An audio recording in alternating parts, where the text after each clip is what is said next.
வணக்கம் மக்களே! Welcome to Vino Nerits. இன்னைக்கு வீடியோல கருட புராணம் பத்தின இன்ட்ரோவ தான் ஷார்ட் அண்ட் ஸ்வீட்டா பார்க்க போறோம். என்ன ஆரம்பிக்கலாமா? இந்துக்களின் 18 மகா புராணங்களில் ஒண்ணுதாங்க இந்த கருட புராணம். மகாவிஷ்ணுவுக்கும் அவரோட வாகனமான கருடனுக்கும் இடையே நடக்கிற உரையாடல் தான் இந்த கருட புராணம். பொதுவாகவே புராணங்களுக்கு பேர் வைக்கும்போது அது யாருனால அந்த கதை உருவானதோ அவங்கள மையமா வச்சுதாங்க பேர் வைப்பாங்க.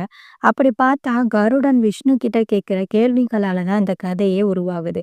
அதனால தான் இந்த புராணத்துக்கு கருட புராணம்னு பேர் வந்தது. இதுல 2 முக்கிய பிரிவு இருக்கு. ஒண்ணு பூர்வ காண்டம், 2வது உத்தரகாண்டம். பூர்வ காண்டத்துல நம்ம வாழ்க்கைய எப்படி தர்மத்தோடவும் சிறப்பாவும் வாழணுங்கிறத விளக்கமா சொல்லியிருக்கு. உத்தரகாண்டத்துல மரணத்துக்கு பிறகு நம்மளுடைய ஆத்மாவுக்கு என்னெல்லாம் நடக்குதுங்கிறது விரிவா சொல்லுது. ஆத்மாவ பத்தின எல்லா விஷயங்களையும் ரொம்ப தெளிவா இந்த புராணத்துல இருக்கறனால தான், ஒரு காலத்துல இந்த புராணத்த படிச்ச எல்லாரும் அடுத்த முறை அத படிக்கவே பயந்தாங்க. அதனால இந்த புராணத்துக்கு பயமுறுத்தும் நூல்னு ஒரு பேர் இருக்கு. ஆனா உண்மைய சொல்லணும்னா இது பயமுறுத்தும் நூல் இல்லங்க. நம்மளுடைய வாழ்க்கை எப்படி சிறப்பாவும், தர்மத்தோடையும் வாழணுங்கிறதையும், மரணத்துக்கு பிறகு நம்மளுடைய ஆத்மாவுக்கு என்ன நடக்குங்கிறதையும் தெரியப்படுத்துற ஒரு வழிகாட்டி நூல் தாங்க இந்த கருட புராணம். கருட புராணத்த பத்தி இன்னும் பிரீஃபா தெரிஞ்சுக்கணும்னா, கமெண்ட்ல எஸ்ன்னு சொல்லுங்க. இந்த வீடியோ பிடிச்சிருந்தா வீடியோவ லைக் பண்ணிட்டு, இந்த மாதிரியான வீடியோவ தொடர்ந்து பார்க்க வினோ நெரிட்ஸ சப்ஸ்கிரைப் பண்ணிக்கோங்க.